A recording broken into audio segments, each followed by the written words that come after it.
Morning Scramble is presented by Wildlife World Zoo and Aquarium.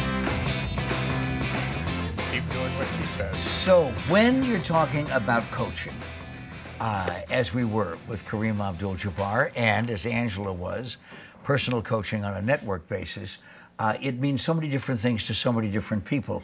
In this case, we are going to be talking about how to coach to win the leadership game. And Lord knows, if you just look around, you probably will agree somebody needs to take over the reins. Pete Walsh is here. He is the author. Bill Shover is here and will explain why in just a moment. Shover, you can show up anytime you want to. Doesn't matter what the guest is. I've been here a few times. Yeah, and here you're now following in the footsteps of one of your favorite categories of humankind. I'm talking about Kareem Abdul-Jabbar. You're a marvelous, enthusiastic supporter of all sports. But when it comes to Kareem, he had the opportunity to be coached by John Wooden. And I love John Wooden, and I read a lot about him. I study about him. John Wooden is a great segue about coaching, because John Wooden was all about fundamentals and details. And my book's about how leaders in business need to do more of that. They need to practice the fundamentals. They need to create an environment in which people will bring their best energy. Did you explain to me the answer to the mystery that I've never been able to solve? Why so many business leaders, so many executives and CEOs can take a look at the people who are enormously successful by relating to their staffs and developing that kind of an atmosphere, and they still ignore it. Well, leaders that are going to succeed in the future better figure it out quickly, because I think coaching is the right form of leadership for today's workforce. And there was just something I read the other day that the kids coming up, they're not going to be working for jerks anymore. And if you think about it, if you're a demanding boss, you're a jerk. But if you're a demanding coach, this guy was a demanding coach. You respect him, you love him. I love this guy. I follow him anywhere. So people better figure it out, because leaders, things are changing very quickly.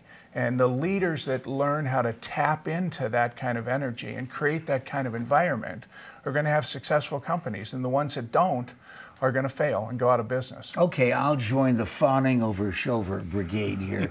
But Bill, listen, I have known you for a long, long time. You were with the Republic for how long? 47 years.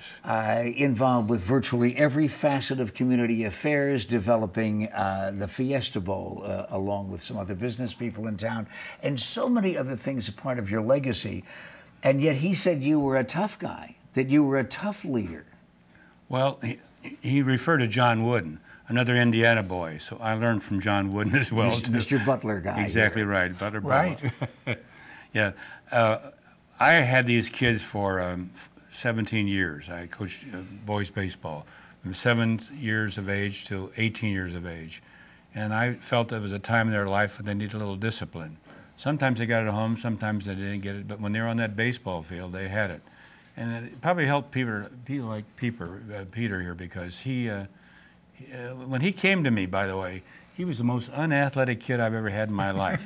He didn't know if he was left-handed or right-handed, as a matter of fact. I had to teach him how to pick up a bat. Shover never forgets. It's a little bit painful, but it's still fun. We have fun. But he was always a smart kid. One time, Jerry Colangelo was one of my coaches, and he was throwing batting practice one day, and he hit Peter. And Peter falls down. Of course, all I could think of was lawsuit, and so was Peter thinking about it. So we picked up Peter, took him to his mother's house. His mother's a nurse, and she examined him. She says, "Peter, go back to the field. You're a phony." So he went back to the field and had to go back to play baseball that day. So is that good coaching? Right, it is, because he knew I was scared to death to be hit by a ball, and he also knew Colangelo had a propensity for hitting left-handed batters. So he put him in there because he hit the two lefties before me. By now I was shaking to death.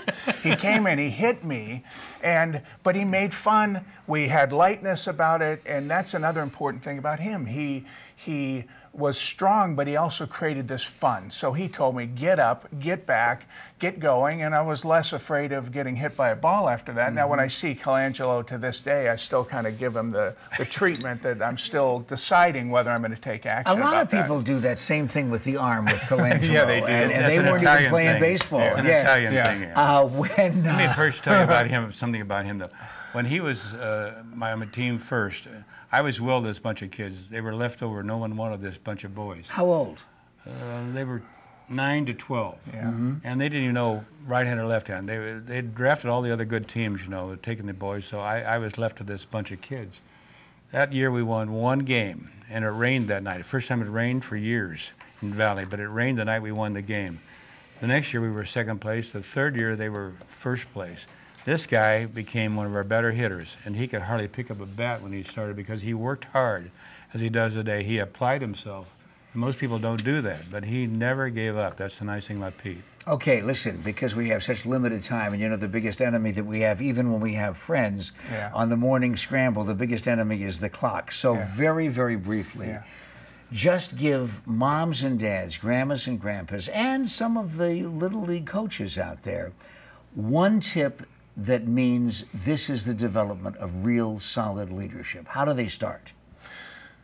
Bringing out the answers from the people they're working with, really asking questions, trying to help people find their own source of motivation, their own source of wisdom. Great coaches create an environment in which they ask good questions, they listen, and they help people find their own desire, their own dreams, and that's what Bill did. He helped kids really find their own source of wanting to get better. Okay, then advise whomever it is that's going to be the president in 2012, very quickly give him advice on leadership, or her.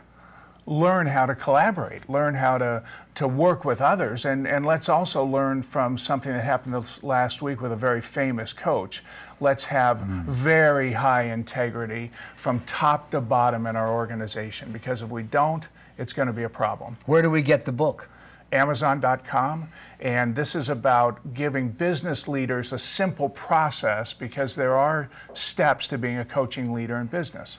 And I tell you right now, you guys are welcome to come down anytime, as long as you promise to improve the leadership of the community, the state, and the nation. We're trying. Or the baseball field down the street.